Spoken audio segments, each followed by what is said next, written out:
नमस्कार, मी सुरेखा आणि आपण पाहतात तारा न्यूज. पाहूयात आज दिवसभरातील काही महत्त्वाच्या घडामोडी.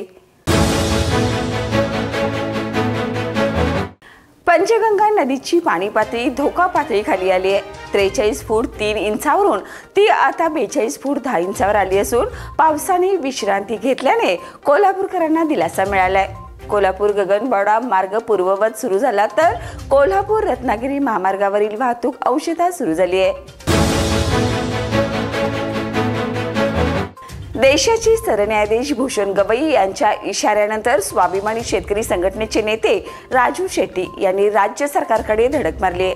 कोल्हापूर पुणे व कोल्हापूर बेळगाव या महामार्गावरील टोल वसुली तातडीने थांबवावी अशी मागणी मुख्यमंत्री फडणवीस यांच्याकडे करण्यात आली आहे. दिवंगत आमदार PN पाटील यांचे चिरंजीव राजेश पाटील राष्ट्रवादी काँग्रेसमध्ये प्रवेश करणार आहेत. मात्र या प्रवेशाआधीच कोल्हापूर महायुतीत ठिणग्या उडू लागल्यात. मी 2029 ची विधानसभा निवडणूक लढवणारच या राहुल पाटलांच्या वक्तव्यानंतर आमदार चंद्रदीप नरकेनेही आपला रोख दाखवलाय. सांगलीतील व्यापारी राजेश मुदंडा यांना तब्बल 49,90,000 रुपयाचा गंडा घालण्यात आलाय. खऱ्या नोटांच्या ऐवजी कोऱ्या कागदांचा बंडल देऊन फसवणूक करण्यात आली आहे. शाहूपुरी पोलीस ठाण्यात गुन्हा दाखल झालाय.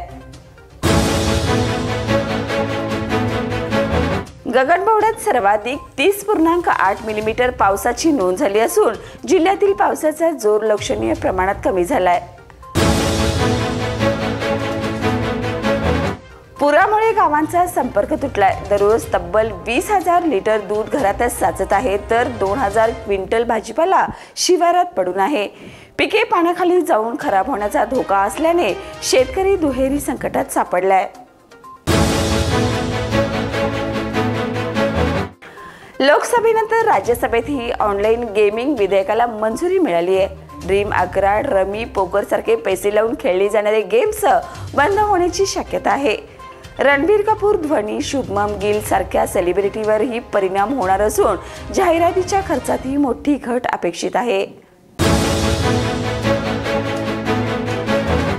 राज्य सरकारने पुन्हा एकदा महादेवी हत्तीला नांदणी मठात आणण्यासाठी सर्वोच्च न्यायालयाचे दरवाजे ठोठावलेत.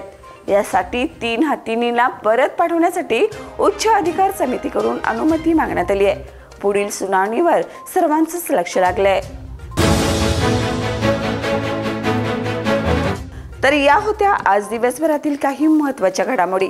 उद्या पुन्हा भेटूया नवीन बातमीपत्रासह. तोपर्यंत पाहत राहा तारा न्यूज.